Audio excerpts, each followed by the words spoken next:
Hello, my name is Ella, and today I'm here with, Hi, my name's Andrea. and we are going to be talk about what it is like to be a female solo traveler.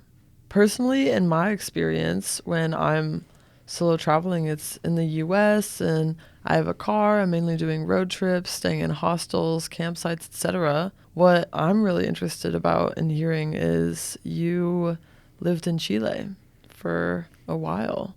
I did. So I ended up moving to Chile my senior year of college, and I spent about like a semester and a half there. I spent 6 months in school there. So you went there for school. Was it a program offered through your college or was it for your major? Yeah, I one of my majors is Spanish, and I've always been interested in studying abroad, living somewhere where I could study in Spanish and in a Spanish-speaking country. So I moved to Chile in an international program and one of the universities in Santiago, the city I stayed in, and I they helped me figure out like housing. I rented a room from a woman, and so I would say I definitely had a solo traveling experience, but at the same time, I definitely had help through the university I was going through. Absolutely. Did you choose to go to Chile or was that where the program wanted people to go or did you have options to choose from? Yeah, I chose to go to Chile because I like picked the program I wanted and I applied directly to that program. I originally was going to live in Spain in 2020, but then COVID happened, so it delayed my plans. I already had a university and like an apartment in Spain, like ready. But since that got delayed because of COVID, I waited another year and 2 years, and I moved there in 2023. That's awesome. And Very I cool. picked Chile just because I really wanted to go to Latin America, but just in general, like cities that are safe for women and queer women is are harder to come by and to find like as an immigrant. And that's why I picked Santiago. It's one of the big cities. For me also, I decided to go to Chile because I knew a queer person. I knew somebody that lived there already, and they were able to give me that kind of a rundown on what it was like. I feel like it would be hard for me to move somewhere without getting to talk to like other women that have lived there. Yeah. No, absolutely.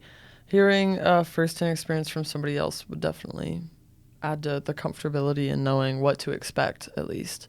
What was your immediate experience like landing in Chile, getting into housing, and making initial connections with people?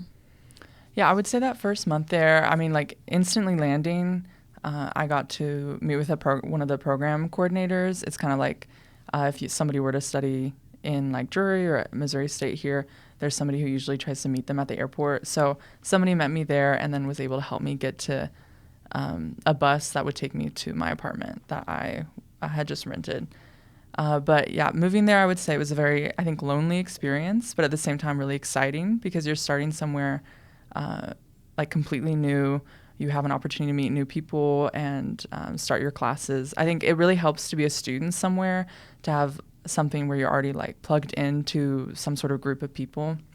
So that was really helpful, but it was really lonely. I think it was really hard for me to find. I grew up in Springfield, Missouri, and I was surprised that like moving somewhere, I thought like moving to a big city, I thought it would just be easier to make like-minded friends, and I think it is, but it took me a lot longer than I thought it would. Most of the international students there aren't American, whereas opposed to like other places, like in Spain, a lot of them would be American, but a lot of the international students there are like European or Mexican. Interesting. Very interesting. For me, that was one of the appeals of Chile, was just I knew I wouldn't be around a bunch of other like American or like immigrants from the US. Yeah. No, that's super cool. What was the first connection that you made in Chile that made your experience either more enjoyable or feel a little safer, possibly?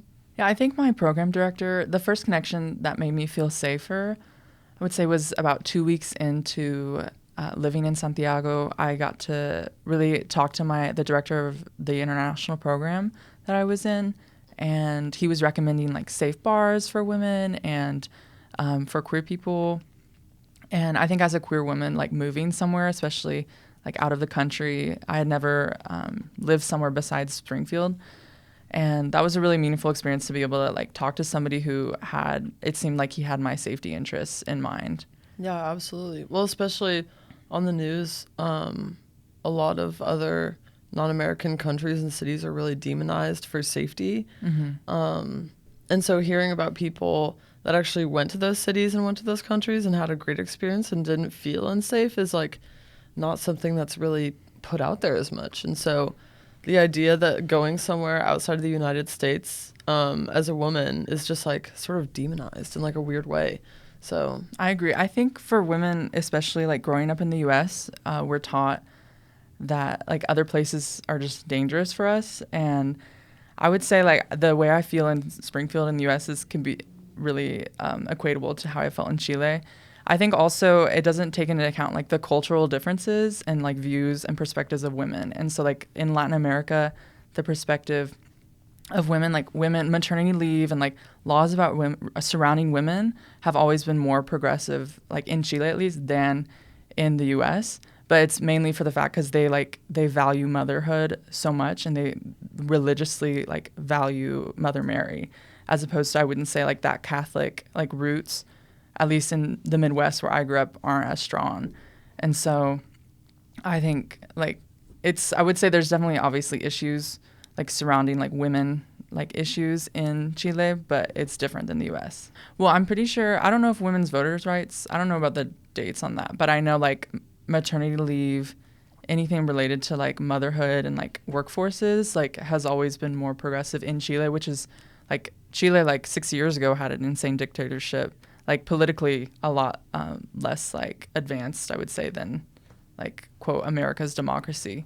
But at the same time, like I would say protected women in a different way that the U.S. hasn't. yeah, well, sexism is going to exist in different forms and in different ways, whether it's industrial or in personal communication, varying from city to town to state. Another point, I think, a difference in like being a woman in Latin America versus being a woman like in the United States is just like how colonialism impacted, I would say, like the northern parts of the Americas compared to the southern, because people just came here to the U.S. and like put indigenous people on like reservations and just kind of eradicated that population. Whereas in like Latin America, especially in like Chile and like any Central America and down, they came, like raped the women and like created a mestizaje where it was just all mixed, and they didn't like eradicate a people, they just like destroyed a people.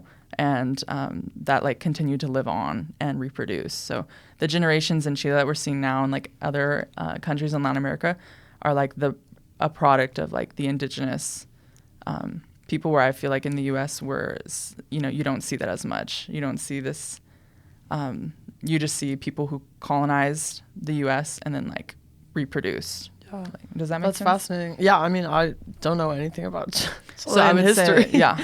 So that's, I don't know, cool to hear about. I mean, obviously, but no, that totally makes sense on how it would influence now. I mean, everything of how women are treated in society is because of context and history. So that is very fascinating. Did you notice when you were traveling, obviously I don't know exactly geographically where you were living and where you were staying, but did you notice shifts in how you felt in different parts of Chile while you were traveling? Yeah, so I lived in like the capital. I lived in the big city with like, I would say, I think it's 6 or 7 million. It's pretty comparable to New York City. It's just a lot bigger geographically. So like a lot of people and a lot of space, whereas New York's like small space, a lot of people. And I got to travel around like parts of Chile. I went to the desert, got to visit the south of Chile. And there's lots of different biomes in Chile. And then I also got to visit Argentina as well. And but yeah, I definitely would say I feel like as somebody who's traveling, as somebody who like sticks out in a crowd, like I'm tall and blonde and I'm an immigrant, like obviously an immigrant, obviously especially American. In Chile, people would. And so it's very obvious that you aren't from like there. I feel like that is just as a traveler, I think is a general like safety like concern or awareness, and like being aware of like who's like clocking you, who's seeing that you're not from that area. But yeah, I would say definitely in the city it's different. I feel like in the city everyone's used to that. There's going to be lots of other immigrants there, and there's always those dynamics of like classism and like xenophobia that really doesn't impact like white immigrants like me that was like there. But yeah, also traveling around the like south of Chile, when you go into smaller areas, I think less populated places, you're just going to stick out way more. You're going to be noticed more. I think as a woman, people are going to come talk to you. People are going to follow you, especially in Argentina. Like those are bigger areas and like more populated than I would say Chile is in the smaller towns. And yeah. That is something that's fascinating that, I don't know, there are times whenever I'm traveling in the US where I worry about people knowing that I'm a traveler, because usually that just puts like a big target on your forehead or whatever. But it's way different to be doing it in another country, and that's something personally I've never experienced, is having to worry about like, oh, the way that I am and present myself could point me out as like a person of interest to one person or another. Well, and also just a lot of the other immigrants there that are white and that are blonde like me are like wealthy, are there like to be able to move somewhere like that, or like to visit a lot of them are just tourists visiting for the week that want to spend a lot of money. And so I would say like the comparison is just, yeah. Whereas a lot of the other immigrants there from like in Chile specifically, they have a lot of Venezuelan and Colombian refugees. And that was a lot of my friends that were immigrants were from Venezuela. And they receive, I would say, like a ton of backlash, a ton of xenophobia, a ton of classism, and a lot of racism from Chileans that I didn't receive, if that makes sense. Yeah. But you in Chile were living under, I assume, the same financial circumstances you're living in now or at the time? Mm-hmm. So Santiago, yeah. Yeah, so you were very, even though you looked like you were in a similar category as the rich people who were coming to like visit or like move there, etc., you were not having the same experience because of that. Yeah, I would say I fit in with like a lot of the privileged Chileans that got to go to universities, if that makes sense. Yeah, no, totally. Fascinating. What were some of the hardest parts, I guess, of meeting people, fitting in new spaces? I mean, you definitely had the advantage of already speaking Spanish, which is big. I couldn't imagine going to a country and not even being able to speak the language, not being able to make friends. But what was the biggest issues you faced in your early times there? Moving to Chile was just honestly a really big learning experience. I think not a challenge, but something that was new for me was just like understanding. I lived in a wealthier neighborhood, and I like rented a room out from a woman there. But I went to school in, I would say, like the quote downtown of Santiago, which was like 40 minutes like by subway like from where I lived, and it was a totally different like people from where I lived and where I was staying at. They were much more like quote higher class and very like anti like downtown, anti-immigrants, and I think that was just an adjustment, understanding, like learning that the people like that my people and like my friends, those are the people I was living with were talking about, and they were calling them like I lived with a woman who called like anyone who was Muslim a terrorist. Like she used that word, and it took me a while. It took me a couple of days to understand that she was referring to like people that were Muslim when she said terrorists. I didn't understand that. So I think it was just like understanding the classism and xenophobia that was there. I think it was harder. I think as a white person, I came in pretty ignorant and not like understanding all of it. And I think if I was not white moving to Chile, like as an immigrant, it would have been like immediately, like I would have seen that. So that was just something that was a learning experience. I think, I don't know if there's anything else you want me to say about that. No, I mean, it's fascinating to think about that. But challenges wise, I think challenges moving to Chile, I think definitely meeting people. I feel like I wanted to meet people. I wanted to get out there and make friends and make a community that I had in Springfield from living in there. But I just didn't really know how to do it. And so I think one thing I did is I started going on dates. I think I had a fear safety-wise. That was my main concern. I was in a new city that I like didn't really know very well. But honestly, I went on a lot of dates with people. I met a lot of people at school. I went to like bars and clubs, and I feel like that was a really good opportunity to meet people that were similar to my age. Well, something that is different, like here, if I were going to go on a date with somebody I didn't know, I would tell you. And I would tell our other close friends, just to have that baseline of safety and knowing if something were to happen, I know these people would have my back and they would know. But starting completely from scratch in a new country, was it scary to not have those friends to be like, oh, I'm going on a date and I know that you can access me right now in case something goes Yeah, awry? absolutely. I mean, I would send my location to my best friend in Kansas City, Missouri, and so it didn't really do anything at first. But I also I knew people that lived in Chile, and honestly, I was surprised by Santiago for being such a big city. Like I would run into people I knew, Wow. like in a random neighborhood, and that was crazy. And I think that was helpful, like knowing some people. But I think if I were to move somewhere without any like school, any peers and classes, I think that would be a lot harder. I think I definitely benefited from knowing people like in classes, and I had Chilean friends. I would say my main advice for anyone moving somewhere new is like meet friends that live there, because I had lots of friends that were like Chilean or lived in Santiago for a long time that were like, don't go to this bar, don't go to this neighborhood. And like I went to one neighborhood once without like getting advice, and the guy was on a date with, like, he walked around the corner and he came back and he was like bleeding all over. He had just gotten beaten up and robbed. Oh And my God. then I like talked to a friend about it, and she was like, yeah, like never go to that neighborhood. I don't know why you did. And so just like get advice.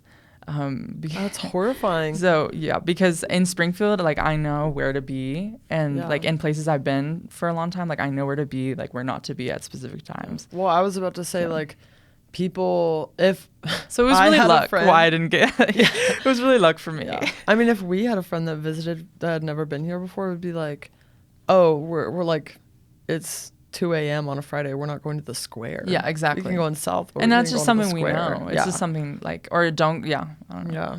Or like, how was finding queer spaces in Chile? I mean, I know culturally it's different here. It's still kind of, especially in the Midwest, taboo. But being in a big city in a different country, I think queer spaces, I grew up in the Midwest, and so it's like queer spaces here were, I would say, they're smaller and they're kind of hidden away, and you like find them by meeting people. And I would say the same is kind of in Chile. Chile is different, like politically, I would say it's a lot more radical. Like everything, they're coming out of like this way more recent dictatorship, like in the last 60 years. And like politically, I would say like the people that are like me, like I was 22, I turned 22 when I got to Chile. And so like I was 22, leftist, like I would say the people in like the queer community there were a lot more like radical, a lot more politically. I think they felt more like relevant, and like that it was important to exist. And so it was really easy to like find queer spaces. And I think that was like a big part of me like finding a home in Chile. It was my like queer friends and like my immigrant friends there. Because I had been like the first month, it was like my main interactions were with like students in school, and also the people that lived in like the wealthier neighborhood that I was living in at the moment. And it wasn't until like that next couple months where I got to meet like other immigrants, got to hear like their stories, and meet like queer people that I really felt at home.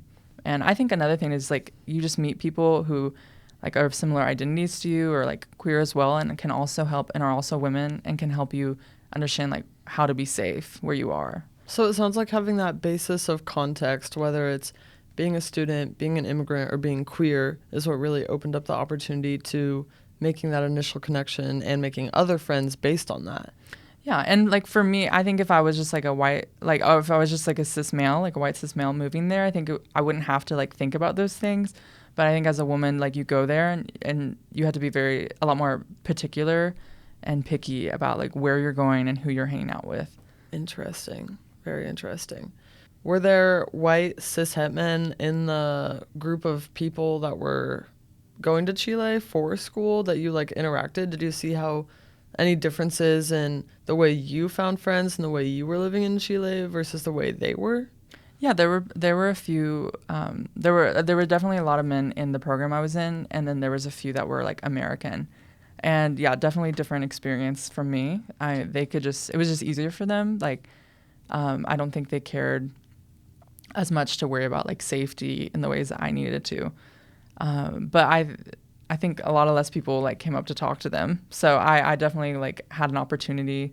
A lot of people were interested in like a woman traveling. In whatever way, but a lot of times it ended up being like good. Like I was able to make friends through that. Yeah, no, that is Oh, that makes something. sense. It absolutely makes sense. I That is one thing that is sort of transcendent to all types of travel is the way that it's sort of like a commodity being like a solo female traveler. Whenever I was staying in hostels in Colorado, where it's not in a different country and it's in like a normal sized city, even then I had men unwanted attention, especially from men, where they were like, "Oh, like, are you traveling here on your own? Are you like?" And they just like really. At first, you're like, "Oh, this person's really interested in what's going on," and then at some point, you realize that you're just sort of a figure of an idea about that, and I don't know. I feel like it's already an issue here, so having to add that as another layer on top of being in a different country would just completely throw me off. Yeah, and like bigger cities in general, when you're traveling, you're gonna experience that more. Like no matter what, whether you live there, from there, or visiting. But I think as a traveler, like on one side, yes, like you're going to be taken advantage of, and people are gonna attempt to take advantage of you more.